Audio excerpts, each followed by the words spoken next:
അവളുണ്ടെങ്കിൽ ഒരു ഉഷാറുള്ളൂ. അങ്ങനത്തെ ഒരു പ്രത്യേക ക്യാരക്ടറാണ് അവളുടെ. കരച്ചിൽ വരിക. കരയാ ഇമ്മയായിരിക്കും. ഇമ്മ കരയോ ഇല്ലേന്ന് ഞാൻ ചോദിച്ചൊരു വീഡിയോ എടുത്ത് വെച്ചിട്ട് ഇമ്മയായിരിക്കും ഫസ്റ്റ് കരയാ.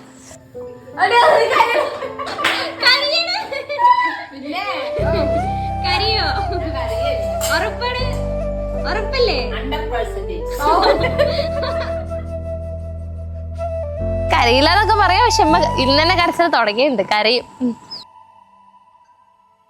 ഇപ്പൊ വീട്ടിൽ നിന്ന് മാറി നിന്നിട്ട് ഒരു 2 കൊല്ലത്തോളായി. അപ്പൊ തൊട്ട് ഞാൻ വീട്ടിൽ ഒറ്റയ്ക്കാണ് എപ്പോഴും.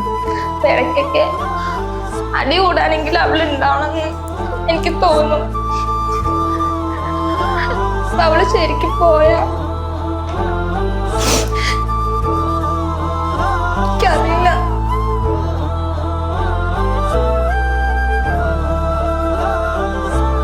ഷാബ് നമുക്ക് ഭയങ്കര സ്പെഷ്യലാണ്. എന്താ വെച്ചാൽ അവളാണ് ഞങ്ങളുടെ വീട്ടിലെ ഏറ്റവും എൻ്റർടൈനർ എന്ന് പറയാം. വളരെ സ്മാർട്ടുമാണ് അവള് ആക്റ്റീവാണ്. അവള് വന്നു കഴിഞ്ഞാൽ ഞങ്ങളുടെ അവിടെ മൊത്തം ഒരു കലവിലാണ്. അവളില്ലെങ്കിൽ ഞങ്ങൾക്കൊരു ഫംഗ്ഷനൊക്കെ ഡൗൺ ആവും. ഇപ്പൊ കരയില്ല. ഇപ്പൊ ഭയങ്കര എന്താ പറയാ, ഇപ്പൊ സൗദിക്ക് തിരിച്ചു പോകുമ്പോ പോലും ഇപ്പൊ കരയാറില്ല. അപ്പൊ അത് സങ്കടം വന്നാലും ഇപ്പൊ ഉള്ളിൽ ഒതുക്കി ഇങ്ങനെ പിടിച്ചു നിൽക്കും. പക്ഷെ നമുക്ക് സങ്കടം വരും, കരയായിരിക്കും. ഇപ്പോഴും എനിക്ക് സങ്കടമൊക്കെ വരുന്നുണ്ട്, പക്ഷെ അറിയില്ല.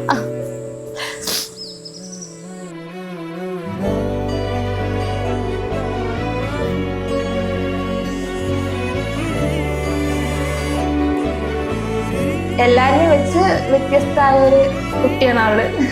ഞങ്ങൾ ആര്യ പോലെയല്ലേ അവള്.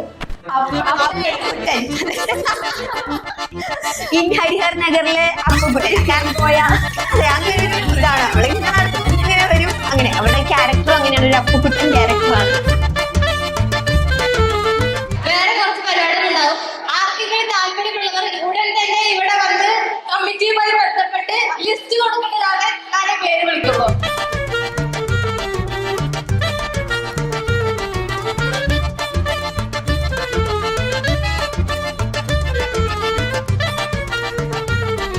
ഞങ്ങളുടെ കൊളീഗ്സിന്റെ ഇടയിൽ ലൈക്ക് വെരി എനർജറ്റിക്. അത് എല്ലാവരും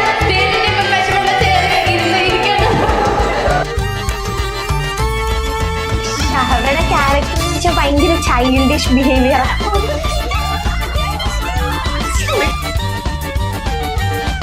വർക്കിന് പോകുമ്പോൾ അറിയും ഷാബ് അവിടെ ഉണ്ട്. സൗണ്ട് തൊണ്ടയിൽ ആംപ്ലിഫയറൊക്കെ ഫിറ്റ് ചെയ്ത് നടക്കുന്ന ആളെ കാണുക. ഭയങ്കര അച്ചടി മലയാളത്തിലെ സംസാരിക്കുന്നതായിരുന്നു. ഷഹബ എന്ത് ചെയ്യുന്നു, എന്താ ചെയ്യുന്നേ. പിന്നെ കുറച്ചാണ് കഴിഞ്ഞപ്പോഴാണ് തനി ലോക്കൽ സ്ലാങ് വന്നു തുടങ്ങിയത്. അതിന് മുന്നേ ഭയങ്കര ഈ എഴുത്തച്ഛൻ പോലും ഇങ്ങനെ മലയാളം ഇത്രയും കട്ടിയുള്ള വാക്ക് മലയാളം എഴുത്തച്ഛൻ പോലും എഴുതില്ല. ഭയങ്കര ഫോർമലായിട്ടുള്ള സംസാരിച്ചിരുന്ന ഒരു കുട്ടിയായിരുന്നു. പക്ഷെ ഇപ്പോൾ എൻ്റെ കയ്യിലിരിപ്പുണ്ടായിരിക്കണം, അറിയില്ല.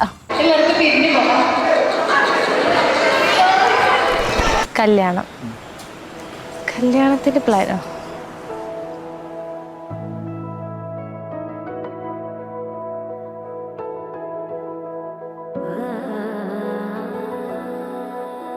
ആക്ച്വലി എൻ്റെ ഈ ഫാമിലിയിൽ കുറേ ആയിട്ട് കല്യാണങ്ങളൊന്നും ഇല്ല. ഒരു 8 കൊല്ലം മുന്നേ എൻ്റെ താത്താൻ്റെ കല്യാണം, മൂത്താപ്പാൻ്റെ മോളുടെ കല്യാണം കഴിഞ്ഞിട്ട് ഇന്ത്യയാണ് ഇപ്പം റീസെൻ്റ് ആയിട്ട് നടക്കുന്നത്. ഈ 5 ഇയേഴ്സിൻ്റെ ഒക്കെ ഉള്ളിൽ ഇന്ത്യ കല്യാണമാണ് നടക്കുന്നത്. 1.5 കൊല്ലമായി എൻ്റെ എൻഗേജ്മെൻറ്റ് കഴിഞ്ഞിട്ട്. നാട്ടിൽ വന്നു ഒരു 1 വീക്കിൻ്റെ ഉള്ളിൽ എന്നെ പെണ്ണ് കാണാൻ വന്നു. അത് കഴിഞ്ഞ് ഒരു 1 വീക്ക് കഴിഞ്ഞതും എൻഗേജ്മെൻറ്റ് കഴിഞ്ഞു. അത് കഴിഞ്ഞ് പിന്നെ ഞങ്ങൾ ലോങ് ഡിസ്റ്റൻസ് റിലേഷൻഷിപ്പിലായിരുന്നു. അപ്പോൾ ഭയങ്കരമായിട്ട് കുറേ പ്ലാൻസ് ഒക്കെ ഉണ്ടായിരുന്നു. കുറേ പ്ലാൻ ചെയ്തു, അങ്ങനെ ചെയ്യണം ഇങ്ങനെ ചെയ്യണം അങ്ങനെ. അല്ലാതെ വലിയ പരിചയമൊന്നും ഉണ്ടായിരുന്നില്ല പണ്ട്. കമ്പനിയായി ഓക്കെ ആയി വന്ന് പിന്നെ സംസാരിച്ച് അങ്ങനെ ഇപ്പോൾ എന്താ പറയുക, love come arrange marriage, arrange come love marriage.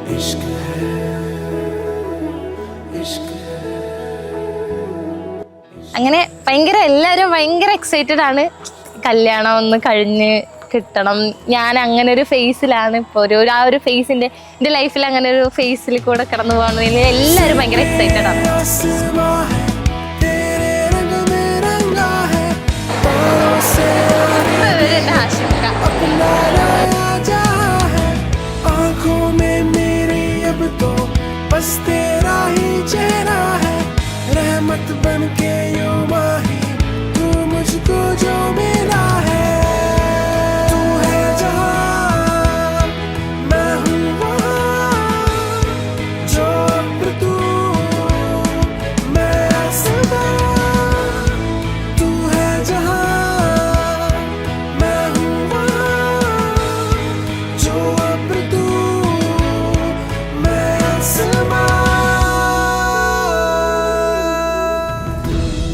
हाथों की लकीरों में तो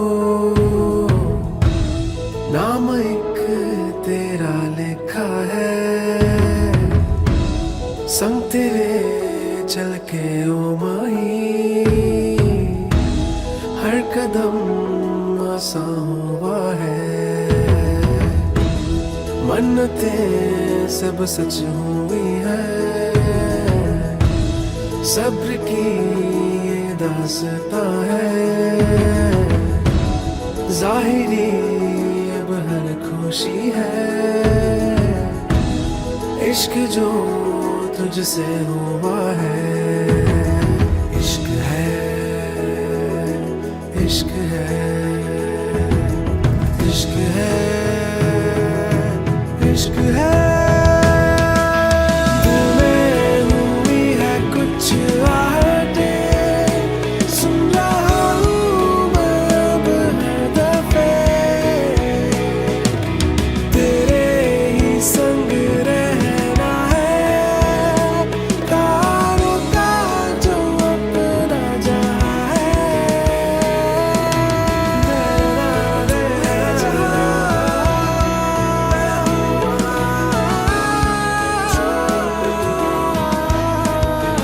ഞങ്ങള് ഒരുപാട് ഫണ്ണാണെങ്കിലും ഞങ്ങളെല്ലാരും മനസ്സുകൊണ്ട് ഞങ്ങളുടെ കൂട്ടത്തിലെ ആദ്യത്തെ ഒരാളുടെ കല്യാണമാണ്. അപ്പൊ ആത്മാർത്ഥമായി മനസ്സുകൊണ്ട് നല്ലൊരു മാരേജ് വിഷ് അവൾക്ക് ഞങ്ങളെല്ലാരും വിഷ് ചെയ്യുന്നു. ഹാപ്പി മാരേജ് ഷാവ. നല്ല സൂപ്പറായിട്ട് നമ്മുടെ ഹാഷക്കേന്റെ കൂടെ സെറ്റ് ചെയ്തായിട്ട് പോയത്.